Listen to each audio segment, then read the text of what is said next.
भारत की न्यायपालिका कितनी सड़ चुकी है, हमारे कानून कितने घटिया हैं, हमारी पुलिस व्यवस्था, प्रशासनिक व्यवस्था कितनी सड़ी हुई है, उसका एग्जाम्पल आपको बताता हूं। 2014 में एक व्यक्ति ने बोला था कि हम 42% हैं, अगर मोदी हमारे यहां आए, हमारे क्षेत्र में आए, हम बोटी बोटी काट देंगे। और वो व्यक्ति आज की डेट में सांसद भी हो चुका है। 2024 में उसके खिलाफ चार्ज फ्रेम हो रहा है। याद रखिए, अभी जांच पूरी हुई है और चार्ज फ्रेम हुआ है। इस स्पीड से अगर 10 साल लग गया चार्ज फ्रेम होने में, तो फैसला आने में 10 साल लगेगा, क्योंकि गवाहों के बयान होंगे, दोनों पक्षों की जिरह होगी, क्रॉस एग्जामिनेशन होंगे, दुनिया भर की चीजें होंगी। तो 2034 तक डिस्ट्रिक्ट कोर्ट का फैसला आएगा। फिर अपील होगी हाई कोर्ट में। इलाहाबाद हाई कोर्ट में मुकदमों की इतनी भरमार है कि 10 साल के पहले हो ही नहीं सकता फैसला। तो यानी 2044 में हाई कोर्ट का फैसला आएगा। और किसके लिए आएगा? माननीय प्रधानमंत्री जी के केस का फैसला आएगा। फिर मामला सुप्रीम कोर्ट में आएगा।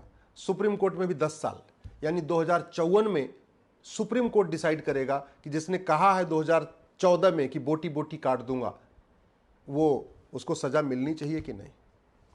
आप जरा सोचिए, मोदी जी आज प्रधानमंत्री हैं, जिसने कहा है वो भी सांसद है आज की डेट में। अगर प्रधानमंत्री जी के केस का फैसला करने में इतना टाइम लग रहा है, और वो भी उत्तर प्रदेश में, जहां 2017 से योगी जी की सरकार है। 2014 में जब उसने बोला था बोटी बोटी काटूंगा, उस समय अखिलेश यादव की सरकार थी, लेकिन 2017 में योगी जी मुख्यमंत्री बन गए। इसके बावजूद, योगी जी के मुख्यमंत्री बनने के बावजूद भी 7 साल लग गया। 2017 में योगी जी मुख्यमंत्री बने, 2024 में अभी चार्ज फ्रेम हुआ है। अब आप कल्पना करिए आम जनता के साथ क्या होगा। गांव का किसान, गांव का मजदूर, उसके मुकदमों का क्या हाल होगा। अगर माननीय प्रधानमंत्री जी के केस का यह हालत है, तो आम जनता के केस का क्या हाल होगा।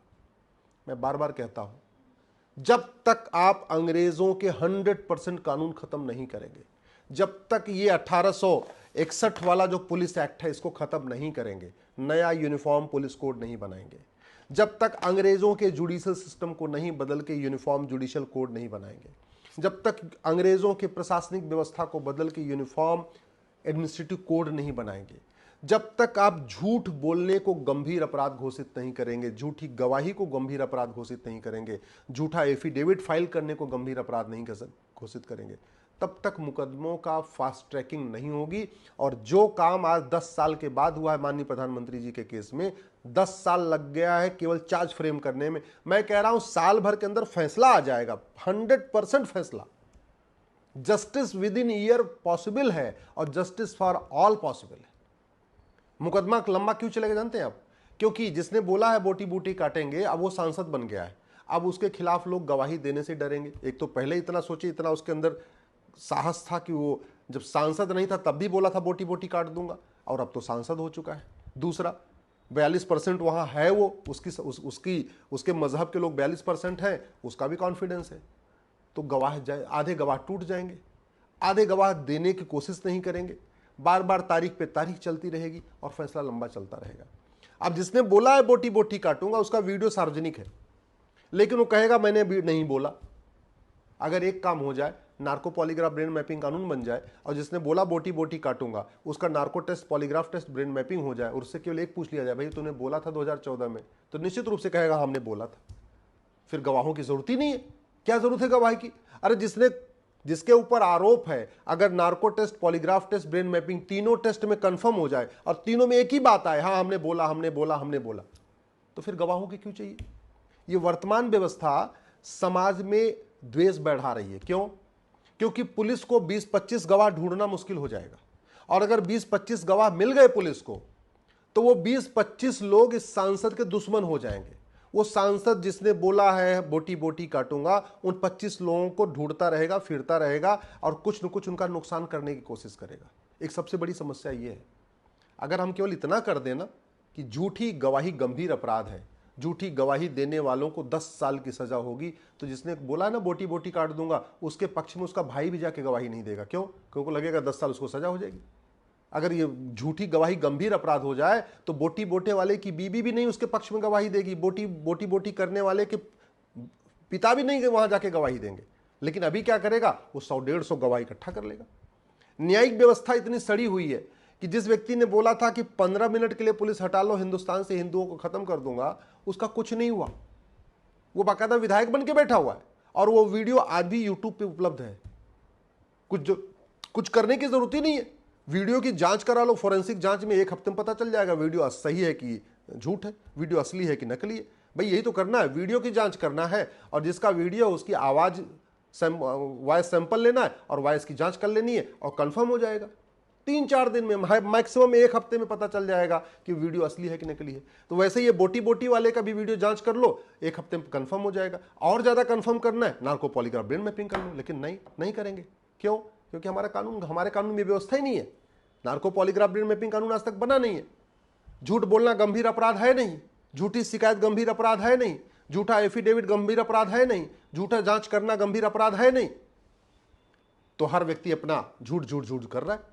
बाकी तो छोड़िए, झूठा आधार बनवाना गंभीर अपराध नहीं, झूठा राशन कार्ड बनवाना गंभीर अपराध नहीं, झूठा वोटर आईडी बनवाना गंभीर अपराध नहीं, झूठा हेल्थ सर्टिफिकेट बनवाना गंभीर अपराध नहीं, झूठा एज सर्टिफिकेट बनवाना गंभीर अपराध नहीं, झूठा जो है निवास प्रमाण पत्र बनवाना गंभीर अपराध नहीं, जो फर्जी ड्राइविंग लाइसेंस बनवाना गंभीर अपराध, कुछ भी गंभीर अपराध नहीं। क्यों? क्योंकि हमारा कानून ऐसा कहता है। मैं बहुत जिम्मेदारी के साथ कह रहा हूं, भारत की 80% समस्याओं का 2 ही मूल कारण है, शिक्षा में संस्कार नहीं है और कानून का खौफ नहीं है। दुबई की शिक्षा व्यवस्था बहुत अच्छी नहीं है, लेकिन कानून का खौफ है। इसलिए दुबई में कोई नहीं कहता हम बोटी काट देंगे, दुबई में कोई नहीं कहता पुलिस हटा लो 15 मिनट के लिए, हिंदुस्तान दुबई के सारे हिंदुओं को खत्म कर दूंगा। दुबई में मात्र 15% हिंदू हैं। कभी आपने दुबई में सुना कि दुबई के हिंदू कभी पलायन कर रहे हो, जबकि मात्र 15% है?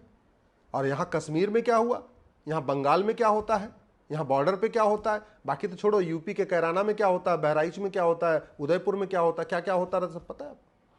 कभी आपने सुना कि दुबई में सरतन से जुदा का किसी का नारा लगाने की हिम्मत पड़ी हो? भारत में क्यों लगा रहे? मैं बाकी देशों की तुलना नहीं करता, मैं सिंगापुर की तुलना नहीं करता, मैं जापान की तुलना नहीं करता, मैं अमेरिका की तुलना नहीं करता, मैं रूस और चीन की तुलना नहीं करता हूं। मैं एक इस्लामिक कंट्री की तुलना कर रहा हूं, दुबई, जहां हिंदू मात्र 15% है। और आपको पता है, भारत के जो संपन्न लोग हैं वो दुबई शिफ्ट हो रहे हैं, जबकि वहां मात्र 15% है। क्यों? उनको दुबई सुरक्षित लगता है, भारत असुरक्षित लगता है। बॉलीवुड के बहुत सारे लोग चले गए, फ्लैट ले लिए। बहुत सारे व्यापारियों को मैं जानता हूं, मैं नाम नहीं लेना नहीं चाहूंगा, बहुत सारे व्यापारियों को जानता हूं जो दुबई शिफ्ट हो रहे हैं। कुछ दिन पहले कलकत्ता में दुबई प्रॉपर्टी मेला लगा था और कलकत्ता के बहुत सारे व्यापारियों ने चुपचाप दुबई में अपना फ्लैट बुक कर लिया, जबकि भारत में फ्लैट का रेट दुबई के फ्लैट का 1/3 है। जो फ्लैट दुबई भारत में 1 करोड़ में मिल जाता है, वो दुबई में 3 करोड़ में मिलता है। फिर भी लोग दुबई ले रहे हैं। क्यों? क्योंकि उनको पता है ना वहाँ अशांति है, ना वहाँ अराजकता है, ना वहाँ अवैध निर्माण है, ना वहाँ घुसपैठ है, ना वहाँ धर्मांतरण है, ना वहाँ लब जिहाद है, ना वहाँ लैंड जिहाद है। भारत में केवल शिक्षा बदल दिया जाए और न्याय व्यवस्था बदल दिया जाए, शिक्षा में संस्कार हो, कानून का खौफ हो, घूसखोरी, कमीशनखोरी, जमाखोरी, मिलावटखोरी बंद हो जाएगी। शिक्षा में संस्कार हो, कानून का खौफ हो, नशा तस्करी बंद हो जाएगी, मानव तस्करी बंद हो जाएगी। शिक्षा में संस्कार हो, कानून का खौफ हो, घुसपैठी अपने आप भाग जाएंगे, धर्मांतरण अपने आप रुक जाएगा। शिक्षा में संस्कार हो, कानून का खौफ हो, अवैध हथियारों का कारोबार रुक जाएगा। शिक्षा में संस्कार हो, कानून का खौफ हो, हत्या बलात्कार 50% खत्म हो जाएगा।